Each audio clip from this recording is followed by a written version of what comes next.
Hey, do you remember those RiftGuides guys who just dropped the tier list right before another patch dropped? Well, it would be very lovely if Riot would tell us when a patch would come, we'd receive notes, and yeah, we'd actually have any idea what's going on, but that wasn't the case. Anyways, we are sorry for this, but there are a few things we have to talk about. Number one, we are going to talk about the entire rundown of 4.4a, and we'll talk about a few placements. For example, in the last patch, the most notable thing or change was for Twitch.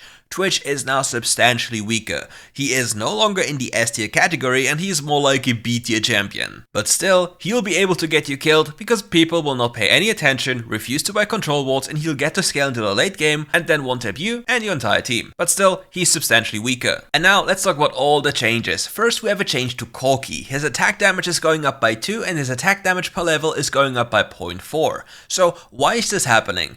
First off, Cori is one of the champions that cannot really utilize Bloodthirster because physical vamp doesn't really work on him. However, he could technically buy it for its high AD, but it would still be not a very good choice on him. Another change he's getting is a buff to his ultimate. They're increasing the scaling of that ability. The small one gets another 10% attack damage scaling and the big one another 20% attack damage scaling. Will this be the magical cure for Cori being a little bit weaker? Not really, but he'll definitely be better, but it's not a massive change for solo queue. Another change, which I don't understand why it's coming into WildRift, is coming to Fiora. According to Riot, Fiora's performance has been subpar. Not a good look for the Grand Duelist. With these increases in her base damage, she should have an easier time establishing a dominance in the early game. So now, we need to talk briefly about Fiora. Fiora normally doesn't have any issues during the laning phase. Her biggest issue is the mid and late game, when AD carries are basically taking care of her before she can get anything done. Not only this, in the current meta, bot laners die so much more often than a top laner can get kills to basically even out the odds.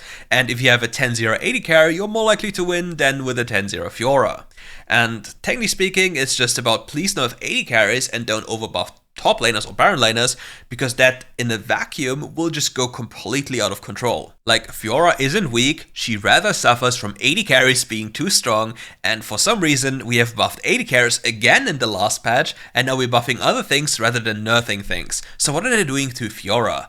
Duelist Dance. The damage in direction of a vital, maximum health damage increased from 3% to 3.5%, and therefore on the ground challenge, the maximum damage is increased from 12% to 14%. So another thing which is kind of interesting to see, Yasuo has been struggling against mages and assassins according to Riot.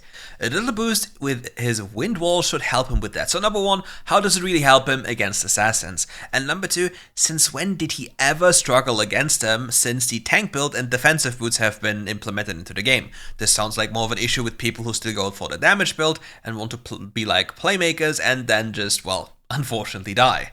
So what does this do?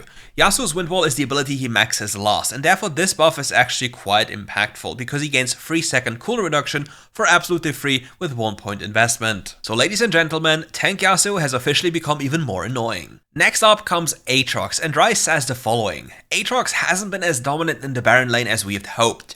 With these slight buffs, he's sure to scale into a late game monster. Okay, there are a few things about Atrox.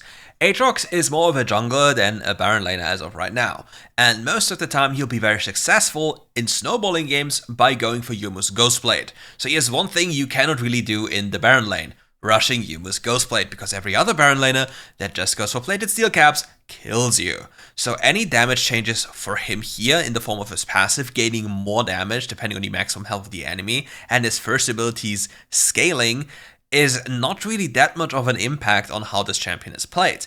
You'll usually see two archetypes. If you go for a tank Atrox, you're basically a punching bag. If you go for Yumu's Ghostblade Atrox, you'll deal a lot of damage, enough damage by the way, but you'll die equally as fast. So I don't think damage is the problem. I think maybe survivability, or maybe just his overall viability in the Baron lane is another story, but again, AD carries will completely dismantle an Atrox who goes for Yumu's Ghostblade if they have equal gold, unless the Atrox already has Death Stance and obviously plated steel calves. A champion who has been completely kicked out of the game is Warwick, and this champion really doesn't do too much.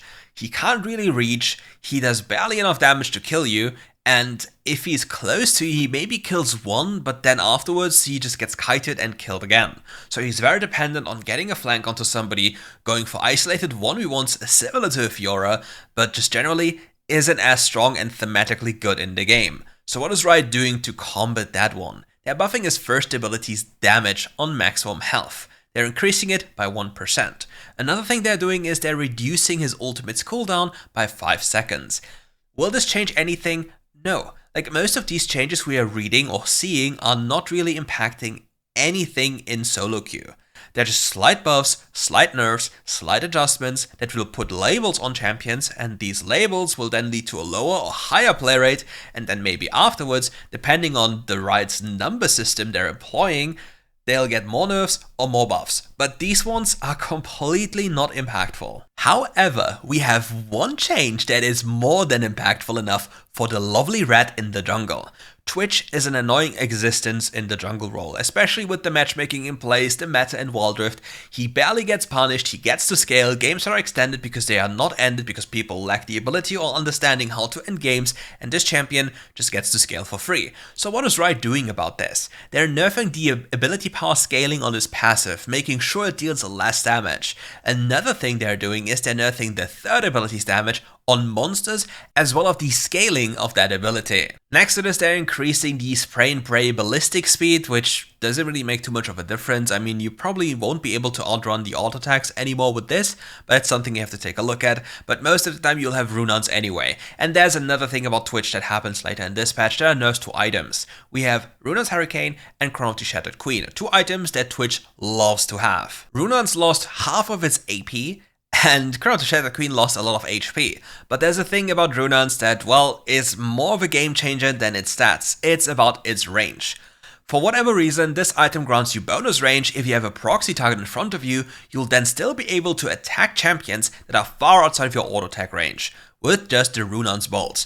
And if you use your first ability and come out of stealth, you still apply 2 stacks of your passive per auto attack, which then allows you in 3 auto attacks to fully stack a target and still deal massive damage. But yeah, Twitch is substantially weaker, but in a solo queue context, I hate to say it, he will still get ahead, he will still kill most of your teammates, and people will still be too lost to deal with him in a proper manner. The next champion on this list is Yumi, and Riot hits us with this. Yumi is one of the best friends you can have in the dragon lane. She's been overwhelming opponents with her poke, so we've adjusted some numbers to make her less oppressive to lane against. Okay, listen, Yumi is not oppressive to lane against because of her damage, it's her survivability. Her third ability, as well as her base stats, are way too high. There is no reason that this champion should be as tanky as she is, as well as providing so much heal. And now with the Harmonic Echo thing and Ingenious Hunter combination, this champion's healing capabilities is, it's absurd.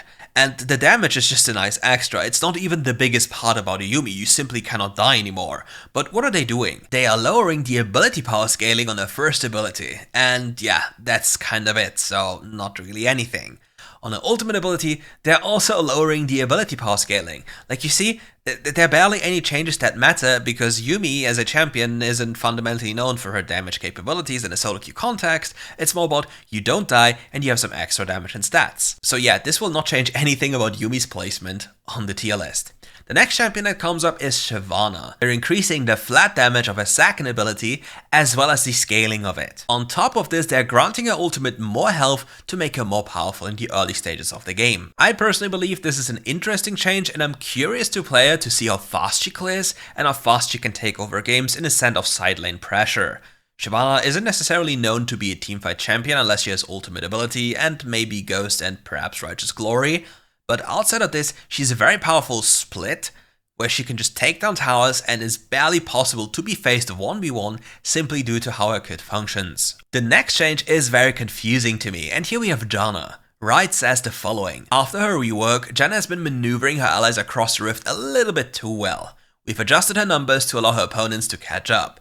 Therefore, the Zephyr bonus movement speed is lowered by 5%, and the Eye of the Storm shielding is lowered in ability scaling by 15%. So, let me give you my ideas as to why this champion is quote-unquote overperforming.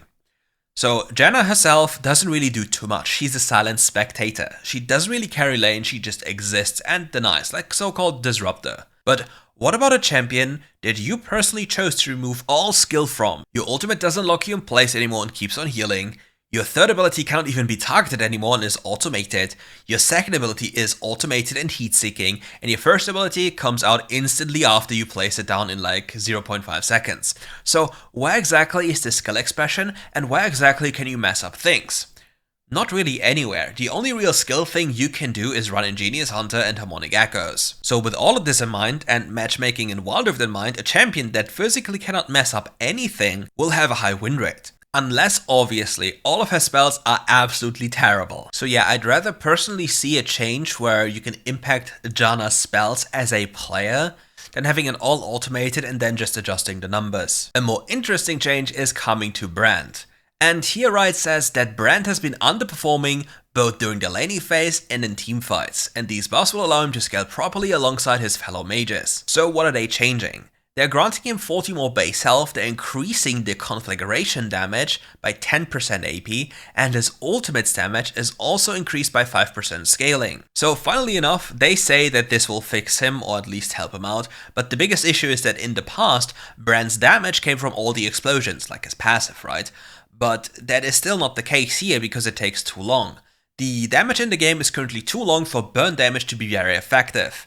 Therefore, Lilia is substantially weaker, Morgana is not as strong, and Brand will not be as strong either, because simply for the fact that people die too fast, and the fights that are happening are not like multiple melee champions clumped on top of each other that you can just explode. No, they're just too fast, they're too tanky, and you simply don't have enough damage. Just take a look at all his damage numbers and see that it just isn't enough. Also on that note, Brand doesn't really have a good space in the support role, in the APK role, and in the mid lane. He really doesn't provide too much in those positions and gets outperformed by most of the champions in said roles. So I would have loved to see something more interesting like they did on PC. They buffed Brand in the jungle role. So how about giving him some jungle modifiers that will allow him to clear faster and therefore be a force to reckon with that comes from the jungle. This promotes like more exotic gameplay, similar to the Pyke in the very distant past that then got removed because it was too toxic. But yeah, you get the idea that things are being done and things are changed because we want to see innovation and not just stale meta. The next change I'm very confused about is Vi. After patch 4.4, according to Riot, Vi seems to be outscaled by her opponents. We want her to really pack a punch and shout on her opponents more effectively. So therefore their base stats is getting increased. Her armor gets 4 extra, and Assault and Battery, her ultimate ability, is getting a 10-second cooldown reduction in the early game on rank 1, a 5-second on level 2, and well, on level 3 it evens out again. Now let me tell you something that many people to this day don't want to believe. Clearing your jungle is very powerful, and Vi can do so very fast. In a recent short, I've even shown that she can clear a jungle in like 1 minute and 37 seconds. At that time, she'll be level 4 and close to being level 5, and only needs Scuttlecrab if that one is available. Then if she resets and walks to a lane, if she didn't get Scuttlecrab, she'll hit level 5 on the way to the lane, and if she just kills Scuttle, resets, she'll be level 5 and can go for a play on the other side of the map with a power spike from the shopkeeper. However, in most of the games I've played recently, I see most junglers do free camps into waiting for the Scuttlecrab, taking 50 years to clear their jungle. Please junglers, stop trolling. Start doing your jungle, learn how to clear it efficiently, and stop using the coping card that your teammates would int if you're not there instantly. It doesn't matter if your teammates int, you need to be self-sufficient, you need to have gold to carry, because if your teammates int regardless and you will have no levels and no gold, you'll lose alongside them, and that is not the point of playing this game.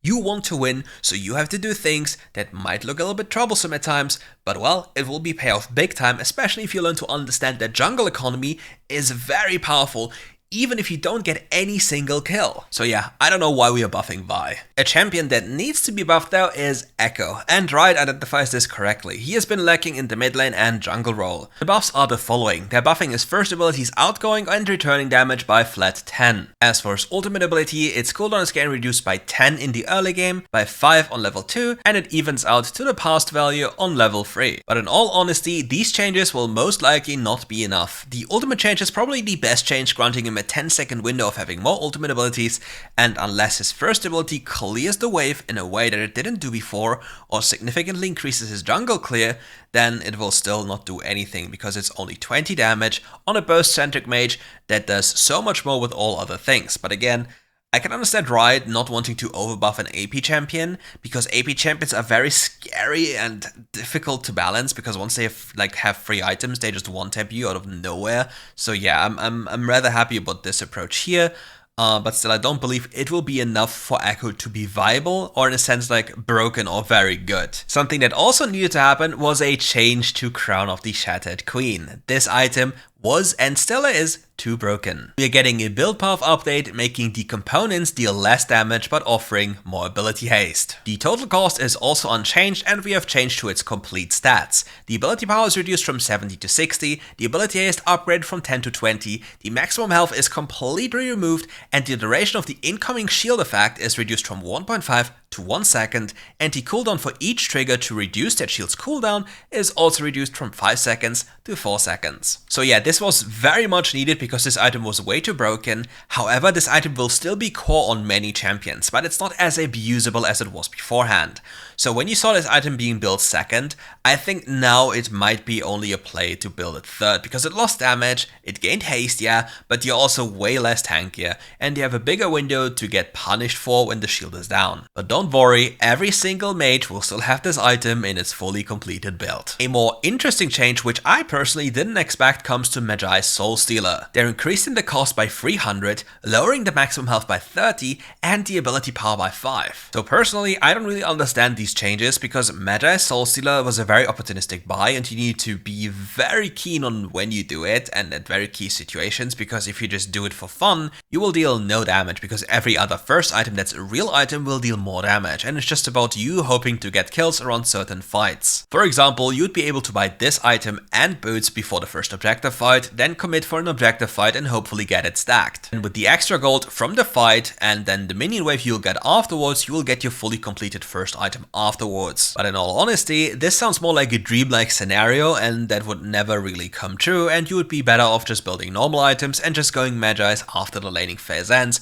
which is usually after boots and your first item completion, which is roughly between the first objective and the second objective. The next change comes to Runon's Hurricane, and let me tell you this item is actually bugged. So nerfing this item is actually quite a good thing, because it was too overbearing. They're nerfing the attack damage by 15 and the ability power by 30, and that for a good reason. However, they still haven't fixed the bug of this item.